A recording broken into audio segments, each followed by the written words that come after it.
เคมาฮอดแล้วห้านอาหารแม่วันมาซั่นแม่นบ่ซื้อห้านนี่บ่ปูเป้ห้านอาหารแม่วันวะแม่นทำอาหารแม่วันห้านอาหารนางบัววันมาซั่นอยู่อุดมไซนี่พากันมากินข้าวซอยอากาศจะเย็นๆหน่อยนึงแต่ว่ามันแทบเพอร์เฟกต์เลยสำหรับคนมาแต่เมืองที่ว่าอยากอากาศเย็นๆเนาะเซียโตรOkay, we're here สำหรับภาษาอังกฤษนั้นเป็น this video I'm gonna speak both English and Lao language ว้าว2ภาษา I'm gonna eat at this restaurant here called แม่วัน restaurant มีเฝอมีข้าวซอยโอ้ก็กว้างอยู่ได้แล้วเนาะ It's a big restaurant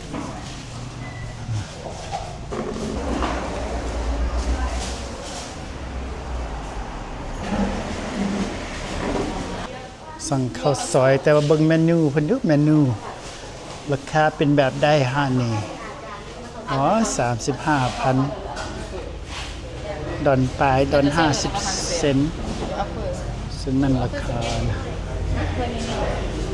ไล่เป็นราคา US ดอน50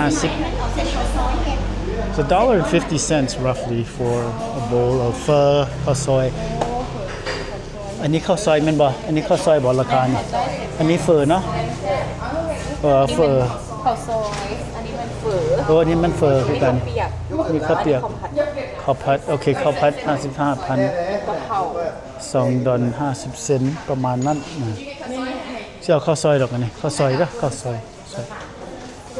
ยกินข้าวซอยมะพร้าวมีบ่น้องมะพร้าวมีบ่เอาน้ำเด้อเหรอเขาซอยมีแต่สีคือเส้นใหญ่ถ้วยใหญ่นึงเส้นน้อยเอาเส้นน้อยเลยเอามาหักแล้วก็พูดตากินน้ำเนี่ยเอาน้ำข้าวซอยได้แล้วนี่เป็นแบบสิบัดนี้ไปเอาพักมีพุ่นหัวสั้นไปเอาพักกันเอาอยู่พี่น้องพนักงานเอาอยู่พี่บุฟเฟ่เอาไปเพื่อเบิดทุกคนบ่หรือว่าจังได๋โอเคมันเป็นบุฟเฟ่ผักอ๋อมันเป็นบุฟเฟ่ผักเนาะอาหารอ๋อ So they have all you can eat vegetables here เอาหลายตัวไหนก็ได้ผักกัน Oh this is the yogurt they were eating yogurt นี่มี2รุ่นเว้ย There's 2 kinds of yogurts สาวอันนี้มันต่างกันแบบใดวะสังเกตว่าโยเกิร์ตนี่มันโยเกิร์ตตัวโยเกิร์ตมันนมส้มแล้วอันนี้มันงุ่นไข่Okay so this is yogurt I'm gonna do yogurt even though I shouldn't I want to try it because it look good ถึงสิแซ่บเห็นเจ้ากินครับบุฟเฟ่เฮ็ดแบบใดสิเฮ็ดแบบนั้นแล้วปรุงก็เป็นแต่แซ่บเนาะสีมือดูน้ำมันนี่เป็นแซ่บพอดีหิวข้าวเดี๋ยวนี้ 12 โมงเด้อแซ่บเส้นบักแนวก่อนอันนี้นี่สำหรับข้าวซอยนี่มักข้าวซอยลาวเฮาก่อนข้าวซอยไทยได้ข้าวซอยไทยบ่มักปานใดนะเนาะมันคนละสไตล์เลยมันอยากมันอยากน้ำจะข้าวหลายมันอันนี้มัน preference เฮาลึ่งกินอันนี้แล้วเฮามักอันนี้ก็แซ่บอยู่เอาได้บ่หันผักกัน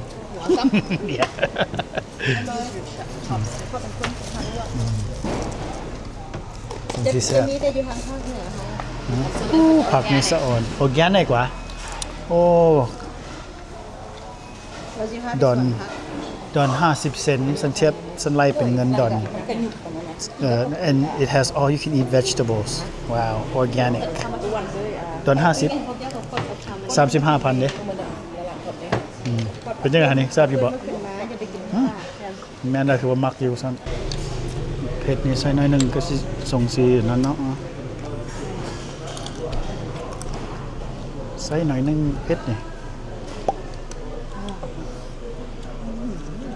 พริกไทยเด้ใส่พริกไทยหน่อยนึงเด้อ put some black peppers in here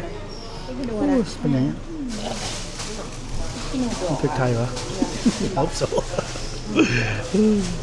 พยายามว่าสองภาษาแต่ว่ามันยากๆเลย ไอ้ มันยัง จะซ้อมแล้ว ข้าวเหนียว จะมูปล่อย โอ้เอาข้าวเหนียวกับหมูฝอยมานำคักเนาะกินมาเนี่ยซอยได้บอกพี่เจ้ใส่ขอเบิ้งดูข้าวเหนียวหันขอเบิ้งดูข้าวเหนียวแท้ข้าวเหนียวแท้บอบอยากเห็นติ๊บข้าวเจ้าเสือคนเล่าวแท้ๆเลยโอ้คักเนาะกิน I like it I like it กินได้ป่ะนี่โอ้เราบุกินน้ำเนาะบุกินน้ำแท้ป่ะโอ้โอเค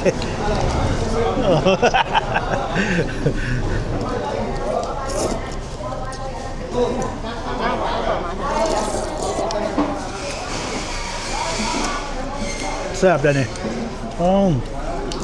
เชียบใส่ข้าวซอยยืนหลวงพระบางวัดแซนบอกอันนิยมกิน this one You like this one better? โอเคหลวงพระบาง I don't know ตัวนี้แซ่บได้นี่ก็ได้ เป็นธรรมชาติ มันธรรมชาติเนาะ กระบะก็เด็ดแบบฝรั่ง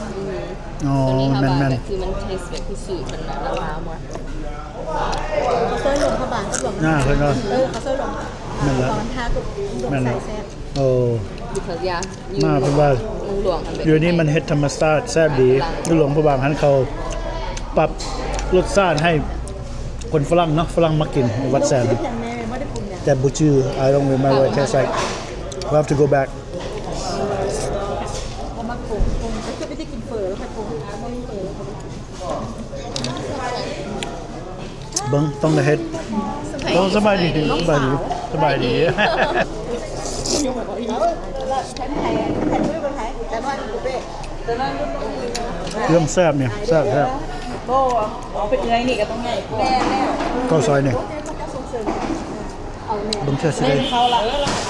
บางเทื่อสิได้สั่งเฟอน้ำได้เลย เป็นขนาดเด้ เพราะว่าหิวข้าวแห้งเลยและอาหารแซ่บ This is a great restaurant I love this restaurant local feel all you can eat vegetables เป็นมาแล้วว่ายันมันความ